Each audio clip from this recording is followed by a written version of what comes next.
গণপরিবহনে জ্বালানি তেল সরবরাহ নিয়ে সরকার ইতিমধ্যে সুখবর দিলেও সংকট যেন কাটছেই না। শনিবার মধ্যরাত থেকে গণপরিবহনে তেলের রেশনিং পদ্ধতি বাতিলের খবরে পাম্পগুলোতে এসে অপেক্ষা করে বাস ট্রাকগুলো। তবে দীর্ঘ সময় লাইনে দাঁড়িয়ে হতাশ হয়ে ফিরতে হচ্ছে চালকদের। বেশ কিছু পাম্পে তেল সরবরাহ বন্ধ থাকায় ভোগান্তিতে পড়ছেন গ্রাহকরা। আমার লাগতেছে 80 লিটার, দিতেছে হচ্ছে 50 লিটার কি 60 লিটার। আমার তো সেটা হইতেছে না। এখন না পাইলে গাড়ি কালকে বন্ধ থাকবে। ঈদ বাজারে আমরা কি করব, কি করে খাবো? তেল না নিলে ভাড়াটা মিস হয়ে যাবো। এখন ঈদের সামনে ঈদ, ফ্যামিলিরও সমস্যা।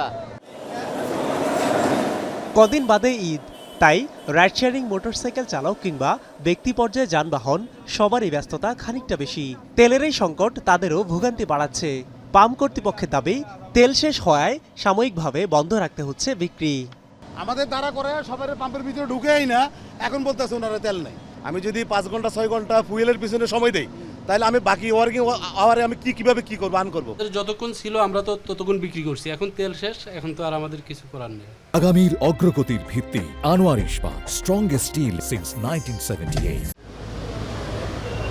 তবে রাজধানীর কিছু পাম্পে দেখা গেছে ভিন্ন চিত্র। মধ্যরাতেও লাইনে দাঁড়িয়ে তেল সংগ্রহ করছেন চালকেরা। রাইড শেয়ারিং মোটরসাইকেল চালকদের সর্বোচ্চ 5 লিটার এবং সাধারণ চালকদের 2 লিটার করে তেল দেয়া হচ্ছে। তবে অনেক গ্রাহকের অভিযোগ, কিছু পাম্প কৃত্রিম সংকট তৈরি করছে। কোনো পাম্পই তেল দিতেছে না।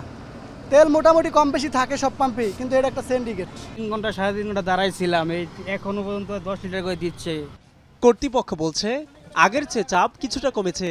সরবরাহ স্বাভাবিক হলে আগামী 2-1 দিনের মধ্যেই পরিস্থিতি স্বাভাবিক হয়ে আসবে। তেলের সংকট দেখাচ্ছে, দাদা হয়তো বন্ধ হয়ে যেতে পারে সামনে, ঠিক আছে, কিন্তু আমরা তেল দিতে পারছি যতটুকু সম্ভব। দুর্বলের বাস আছে তো আমাদের ডিজেল নাই, ওই কারণে আমরা দিতে পারতেছি। ডিজেল গাড়ি আইতেছে, আইলে আবার পাইবে। গণপরিবহনে তেলের রেশনিং পদ্ধতি বাতিল কার্যকরের পাশাপাশি গ্রাহকদের প্রত্যাশা, ব্যক্তিগত যানবাহনেও মিলবে স্বস্তি। মিয়া আমিরুল, এখন, ঢাকা।